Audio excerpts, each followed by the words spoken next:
Okay. Well, I'm going to offer you an idea which in one way is a rather obvious idea. All great ideas tend to be rather simple and sometimes obvious, but it's also a contentious idea. And I'm going to creep up on it from behind. This is, by the way, very good philosophical method. You know how it is. You've tried this before. You've stopped people in the street and you've asked them what is truth, what is goodness. And if they haven't called a policeman or an ambulance, they've and been prepared to discuss this with you, they found it very difficult to do so. Direct face-on confrontation with an important idea tends to be unproductive. So you do have to climb in through the back window, so to speak. And this big idea that I'd like to propose to you, I'm going to creep up on by starting with an anecdote. And I can assure you that even if the anecdote does go on for a bit long, it really does have a point. It has a heuristic value, this anecdote, which will be obvious when we get to the main point. And this, of course, is to remind you of what you were all reading in the bath last night, Aeschylus. This being Brussels, this being a full circle dinner, you were reading Aeschylus in the original Greek, no doubt. So this is a matter of reminding you of that wonderful trilogy, the Oresteia, and in particular the third of the plays in that trilogy, the Humanities. Now, there is a bit of a backstory to this. In fact, of course, the Oresteia relates to one of the greatest soap operas ever presented in world literature, far, far better than Coronation Street or EastEnders or anything. And the story you'll remember is this. The King Priam of Troy had a large number of children, among them, of course, the great Hector, a wonderful warrior, but the rather mischievous and subordinate Paris, who, for some misdemeanor, was sent out into rural areas to be a shepherd for punishment. And while he was there, he was visited by the three most senior goddesses of the Greek pantheon, who asked him to choose which of them was the most beautiful. Now, there is no imputation whatever against the Greeks, that each of them offered him a bribe to choose her as the most beautiful. The three were Hera, the queen of the gods, Athene, the goddess of wisdom, and Aphrodite, the goddess of love. Hera said to him, "If you choose me, I will give you empire over great dominions." Athene said, "If you choose me, I will make you the wisest of men." Aphrodite said, "If you choose me, you can have any girl you like." He said, "I'll choose you." And so she gave him the magic power to have any girl that he liked. And very shortly afterwards, his father sent him on an embassy to the court of Menelaus in Sparta. And you may remember that Menelaus was married to the beautiful Helen. She whose face, as a result of what happened next, launched 1,000 ships, so beautiful was it, this being the 1,000 ships of the Greek fleet that went to recover her from Troy after she'd been spirited away by Paris. By the way, a little footnote remark here. The fact that Helen's beauty was sufficient to launch 1,000 ships gives you a means of quantifying beauty. A milli-Helen is just enough beauty to launch one ship. So now you know how to... Paris stole her away, and of course Menelaus was very upset. He went to see his big brother Agamemnon, who was the chief king of the Greeks at the time, complained to him. Agamemnon gathered together all the kings. They'd all pledged, by the way, since they'd all been suitors for Helen's hand, they'd pledged that they would help whoever it was who had won her hand eventually, and so they were bound by this obligation to go with Agamemnon and Menelaus to recover her. And you remember what happened next, which was that this great fleet of 1,000 ships couldn't set sail. The winds were against them. Day after day, week after week, they were becalmed in the harbors of Greece. The timbers of the ships began to rot. The food began to run out. The soldiers started to become mutinous. It became a serious matter. And Agamemnon got one of his augurs to find out what it was that was preventing, despite all their prayers and sacrifices, what was preventing the fleet from setting sail. And the augur discovered that one of their number had killed a creature sacred to Artemis, the goddess of the hunt, and a very special sacrifice was required of the Greeks for the winds to change. And this sacrifice was nothing less than Agamemnon's daughter, Iphigenia. And so she had to be taken onto the island of Aulis and sacrificed there. The winds changed, The fleet went off, 10 years of war, Trojan horse, blah, blah. The Greeks won, and they came home. Now, all of them except Odysseus, of course, who, for other reasons, was condemned to yet a further 10 years of wandering. But when Agamemnon got home to his wife, Clytemnestra, she was, as wives tend to be, a bit fed up that he had sacrificed their daughter. That was one count against him. The second count was he'd been away for 10 years, and in that intervening period, she'd taken a lover, Aegisthus, a cousin of Agamemnon, who thought that he was entitled to the throne. So Aegisthus and Clytemnestra plotted his murder. And when Agamemnon got home, he was duly murdered. Now, in addition to Iphigenia, Clytemnestra and Agamemnon had a son, Orestes. And in those palmy days, it was the duty of a son to avenge the murder of his father. And since his mother had murdered his father, he had to kill his mother, which he did. And it was also the case in those palmy days that if you killed one of your parents, you were in very serious trouble with the Erinyes, the Furies, minor godlings whose task it was to torment and persecute and drive mad and ultimately to kill anybody guilty of killing a parent. And so the Erinyes pursued Orestes around the Greek world, tormented him. He had the most awful time. He eventually got to Delphi, and he said to the god there, Apollo, he said, I'm in big trouble. I had to avenge the murder of my father. It happened to be my mum who had murdered my dad, so I had to kill my mum. Now I'm in all sorts of trouble. What am I to do? And Apollo, after a moment's thought, said, what I advise is that you go to Athens and speak to my sister Athene. She's very smart. She'll sort something out for you. And just to help out, I'll put the Erinyes to sleep so you can escape, get to Athens. And this is what Orestes did. Got to Athens, put his case to Athene, and she said, I tell you what, we will put you on trial. I will summon a jury of the citizens of Athens, and we will have a discussion, and we will see what to do with you. And so she called a jury to the Areopagus, the hill of Mars, just next to the great temple dedicated to her on the Acropolis. And they had a court case. Now Apollo acted as Orestes' attorney. And he offered the following argument to the jury. He said, Orestes is not guilty of having killed a parent because a mother is not a parent, she's merely a receptacle. This is not an argument that's going to wash much these days, but it persuaded half the jury of Athens who voted to set Orestes free. The other half didn't. So Athene used her casting vote to set him free. And just as she did so, who should turn up in Athens, very annoyed, but the Erinyes, the Furies. And they were, as their wont was, furious. They said to Athene, you young gods, and this is the key phrase that I want my disquisition tonight to turn upon. You young gods have usurped our role. It was our responsibility to punish somebody who had committed so terrible a crime. But what have you done? You've summoned a jury of the citizens, jaw, and you've let the blighter off. This is terrible. And Athene said to them, she said, yes, we live in a new world now. It's not a world in which we do things your way, by taking revenge. It's a world where we discuss what to do. It's a world where we think about how we're to organize ourselves and how to deal with problems of the kind that we're faced with here. Now, this play by Aeschylus is, as it were, a photograph of a turning point in world history. The moment at which our civilization, Western civilization, switched from an ethics of warrior virtues where revenge, an eye for an eye, tooth for a tooth, was just assumed to be right, to a dispensation where society needed a different kind of value. Not warrior values, but civic values. The values of discussion and debate, the values of creating institutions which would deal with problems that society faces. This is a most extraordinary moment in our literature and in our tradition, that somebody with the acuteness of Aeschylus, an older contemporary of Socrates, and one of indeed of the motivators of Socrates to ask his fellow Athenians what they thought about these matters of the virtues and of how to live and of what kind of society we should construct. But that play by Aeschylus is, as it were, a photograph in words of the moment, one of the great moments in which history changed.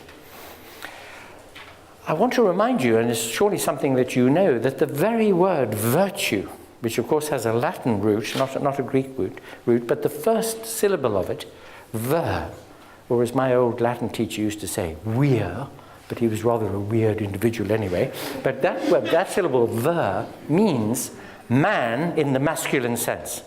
That virtue originally, before this turning point in history, meant the warrior virtues. Courage, fortitude, endurance, the preparedness to defend, even indeed to die in defense of the tribe or the city.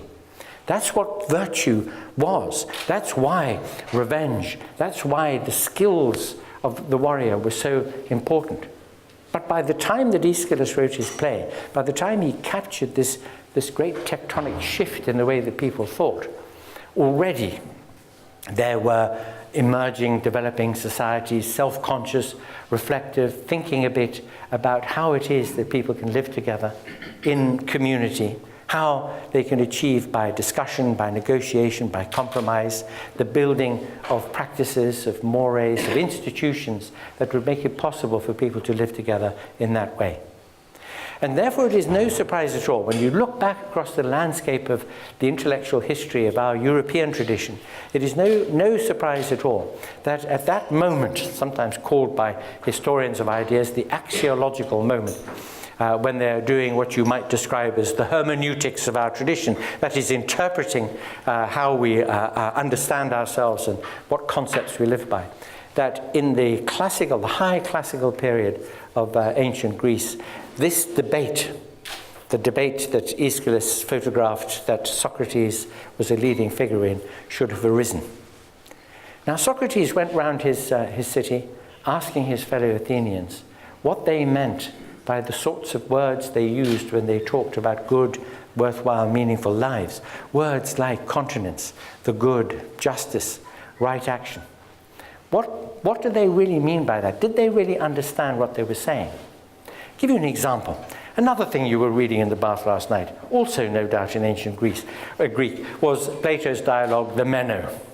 Anybody here ever read it? It tells the story of a rich, handsome young businessman called Meno, visiting Athens from his home city and transacting his business during the day, and in the evening, in the absence of television or football, the entertainment was to go and discuss with Socrates some burning issue of the day. And the burning issue of the day was, is virtue teachable? Can the upstanding citizens of Thebes and Corinth and Athens, can they pass on their sense of uprightness to their teenage children who are drinking too much ouzo, staying out late at night, getting pregnant, stealing chariots, doing wheelies around the city walls? Thank heavens we don't live in ancient times. Well, is virtue teachable? That was his question. And Socrates said, I don't know. And Meno was a bit taken aback. What? Why don't you know? Socrates said, because I don't know the answer to a more fundamental question, and that is what virtue is. And of course, Meno was flabbergasted. What? Can you really be Socrates and not know what virtue is? Socrates said, no, do you? Meno said, of course I do. And Socrates said, oh, thank God. I've been looking all my life for somebody who knows what virtue is. And you can imagine what happened next, that every effort that Meno made to define virtue was immediately demolished by Socrates, who wanted to show him that he hadn't really thought this through, didn't really know what he was talking about. And indeed, when Meno said to him, because he says in the dialogue, oh, you're like a stingray, you've stung my lips and tongue, I don't know what to say. Socrates said, good. Now that you know that you don't know what you're talking about, we can begin to make progress. And this, I always tell this story to my students, by the way, because the moral of it is that confusion is the beginning of wisdom. And this is a very good thing for students to know.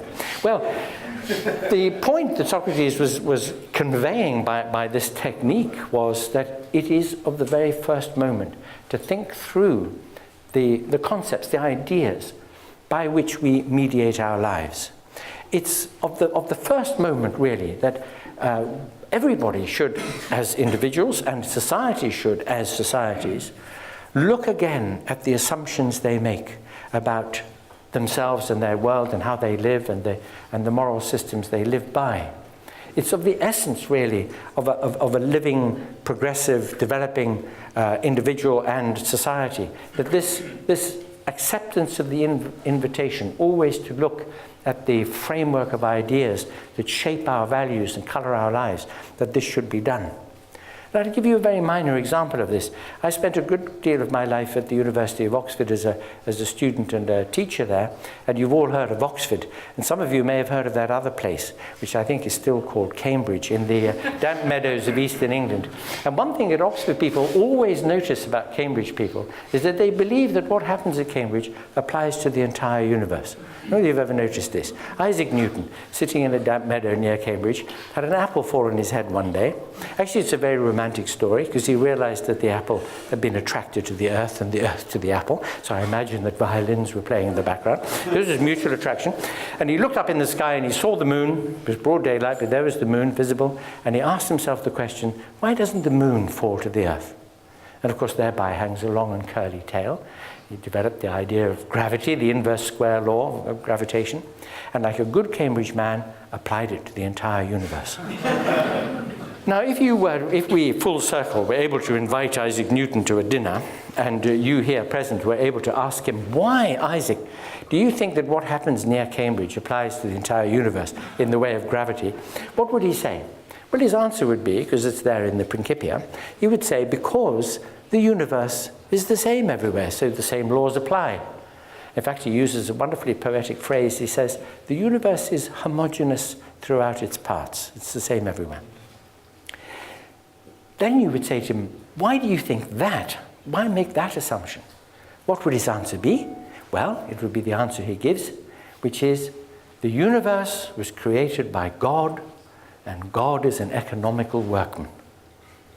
Now, there are at least 3 big assumptions in that reply. That there is a God, that she created the universe, and that she's an economical workman. And now, that's an independently debatable matter. We can have a great discussion about those. But what's surprising about it is that in the foundations of classical Newtonian physics, there is a theological assumption. It's not a physically motivated one, it's not a scientifically testable one, but it is an essential one for the structure of Newtonian thought. And it ought to be very surprising to people to realize that when you dig down and you come to the assumptions, you find some very surprising ideas that shouldn't be there, or at any rate, need an independent justification to be there. And this is the invitation of philosophy, to think about assumptions. Well, what Socrates was doing was forcing his fellows to think about assumptions, to think about what they meant, because he lived at the time that Aeschylus had recognized as a time of very great and important change, a time when the foundations, to use that idea again, but the foundations of a new way of living, a new kind of civilization, were being laid down. Now, I don't for one moment wish to be idealistic or rosy-eyed about this. There are many things about ancient Greek society, the Athens of Pericles, full of slavery, the position of women was extremely bad, all sorts of undesirable features. But what arose out of the thinking of the best of the thinkers of that period was something so fundamental to the structure of our societies now, that the very words we use, think of words like democracy and so on, come from that time, come from the debate of that time. And they provide a kind of basis for the way that we live and think now, which, if you were to look at it from, so to speak, the moon, from a sort of figurative moon, from a distance of perspective, would show us that there is a great deal in the scaffolding of our European societies and the world, the greater Europe as it's sometimes called, the world that Europe globalized into during the period from the 15th, 16th century onwards, which is rooted in these very fundamental ideas about the ethical and the political. Remembering, of course, that the word polis doesn't mean the boys in blue, it means the community, the society. And Aristotle, now, you were reading Aristotle in the bath last night as well, so you were very busy in the bath last night, obviously. You remember what Aristotle says in this matter, that questions of ethics, that is, of how we live individually, are and have to be understood in the context of what we think about the political, about the communal, social, as it were, collegiate environment in which the possibility of ethical flourishing is contextualized. It's a really important point, this, because we think of individuals as individuals, We sometimes forget that we are essentially social animals. We have our deep connections with one another. We need to be part of communities, of families, of societies. All of us need to give and receive love and to have friends and to be part of a somewhat larger story. And that idea, the idea of what is common to us and what we share and what we need from one another, is an idea that lies underneath the very idea of the ethical. Let me pause for one moment and just remind you that when we talk of ethics, we're talking about character. We're talking about the kind of people we are and should strive to be. This is what Socrates was asking of his fellow Athenians, that they should reflect on this question: what sort of people should we be and how should we live? The word ethics comes from the ancient Greek ethos, meaning character. The word morals is a much narrower term. It's about how, at a given point in the history of a society, we think about our ways of relating to one another. And of course, moralities change over time. In any society, there are periods when we have a more liberal moral outlook and periods when there's a more puritanical moral outlook. The pendulum goes backwards and forwards. But the great ethical concern, thinking about what sort of people we are, how we're to live, always remains a challenge set by Socrates at this great moment of change. So when we think about that question, how are we to live, what are we to be, when we put it in the context that Aristotle gave it, a generation after Socrates, namely the generation, the context of community, when we think about the connection, therefore, between the individual and the social, we are immediately inviting ourselves to think about something which is sometimes vexingly difficult to make sense of. And this is the difference between points of detail and the large picture. Points of detail where, for example, the French are different from the Germans, and the Germans from the Italians, and the Italians from the English. Think about cultural differences. Even there, of course, we're generalizing largely, because I imagine North Italians are a bit different from Calabrians. We imagine that the French of Paris are a bit different from the people in Provence. Now, we certainly think that there are lots of internal differences and divisions within the borders of the United Kingdom, such as they are at the moment. We think of these things in the pixelations, in the details of the texture of these societies. We think of differences. But then when we go up to that figurative moon and we look at Europe and at European civilization and its history, we see a vast number of commonalities, of things that we share. Now, just the way that Plato himself used to use the analogy of the individual and society in order to show from reflection on one how we should think about the other. Think of this about any individual you know. You know that most other people, most other individuals, don't like to be cold or hungry or lonely or shut up in an iron cage. That most other individuals would like an opportunity to have friends or to experience intimacy with other people. So these are very, very general things that we know about others. But then we also know that people are very diverse, very different from one another. They share in common the fact that they share lots of things not in common. Simplest and quickest way to put this is to remind you of George Bernard Shaw and the Golden Rule. Remember what he said? Golden Rule tells us to do to others what we would like them to do to us. George Bernard Shaw said, under no circumstances should you do to others what you'd like them to do to you, because they may not like it. And this is a very, very deep insight. If you think that you should live by the Golden Rule, then you're thinking that everybody is like you, that you are the standard, the benchmark, the watermark really for everybody else. But really, to be a good neighbor to your fellow human beings, you have to see their differences, recognize the fact that they might have choices and interests which are other than yours.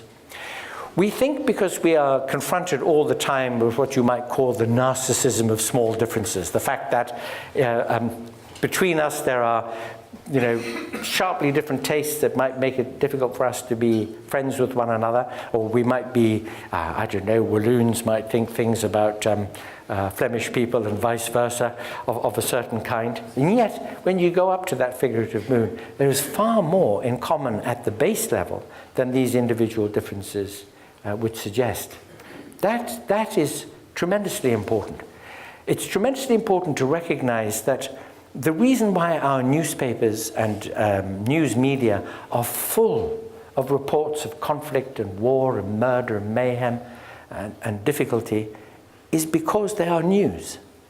And what isn't news is the great majority story of humankind, which is altruism, cooperation, friendship, a commonality, a recognition of the shared humanity that we have. It's very simple to prove this, by the way. If you were walking along the street and you saw somebody standing under a wall, and on top of the wall is a great teetering pile of bricks, and you suddenly saw that something on the other side of the wall was about to nudge those bricks over, they're going to fall on the head of the person in question, what would you do? Instinctively and spontaneously, you would call out a warning. At least, I hope so, because in this age of the iPhone camera, there is a thought that somebody might say, oh, this is going to be interesting, pull the camera up. But usually what people would do is they would call out a spontaneous warning.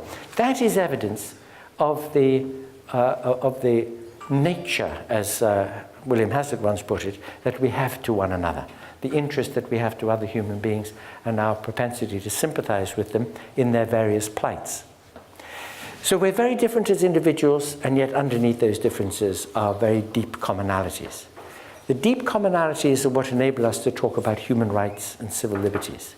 This is why we can generalize about the kinds of things that make it possible for people to flourish, the kinds of things that we are against. We're against tyranny. We're against preventing people from having an education or having an opportunity to exercise their talents, to enjoy some of the freedom that makes friendship and love and progress and personal development possible.